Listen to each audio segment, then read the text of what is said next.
Hey besties, if you're new here, welcome to my channel. I'm Cody, aka Coco, and today I'm showing you how I turned this thrifted blanket into a one-of-a-kind hoodie.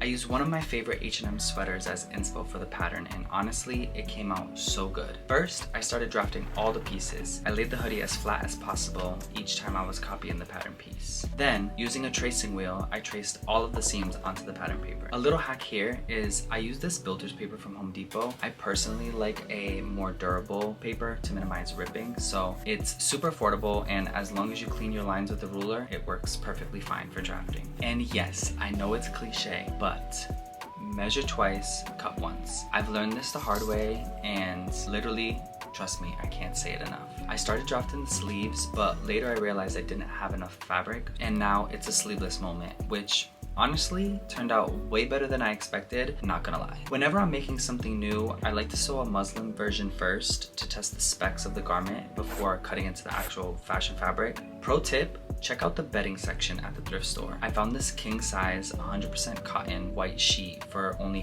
$5.99. Like what? It had tons of yardage and it was perfect for this muslin mock-up. At one point, I was playing with the idea of like a mock-up neck, but I ended up going back to the hoodie style, you know, keeping it classic, comfy, and a little bit streetwear. Now, since this blanket has a nap, like a velvet or a faux fur has, not only did I have to strategically place the pattern pieces to line up with the print of the fabric, but I also had to pay close attention to the direction of the fabric the nap was going, which means making sure all the fibers are basically going in the same direction. In this case, I wanted everything to be pointing downward from the neck to the hem. If you don't check this small step, you'll end up with some weird coloring shifts and shine differences, and that can make things look a little bit off and unintentional. Also, I found these tiny but like super strong clips for only $3, and they're perfect for thicker fabrics like this blanket that, like, you know, normal pins would struggle with. For this project, I used a combination of regular pins and the clips. After the two front pieces, the back, the hoodie, the pockets, I was running low on fabric, so this is actually where I opted out of the sleeves. I also decided on using the existing hem from the blanket. It's not what I originally had planned, but it actually works out great and saved me a step.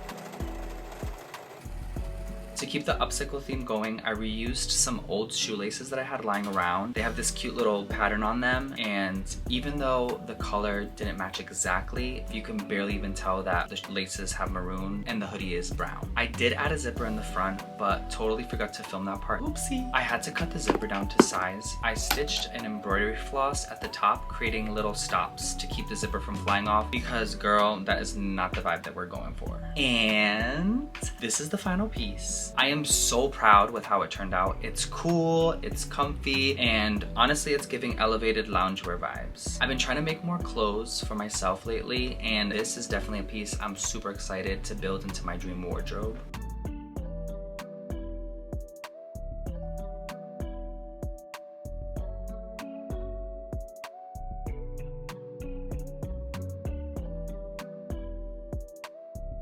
If you guys like this upcycle, please don't forget to like, subscribe, and let me know in the comments what I should make next. Maybe another hoodie, this time with sleeves, or maybe a matching pair of shorts. But thank you again for watching until the end, and until next time, peace.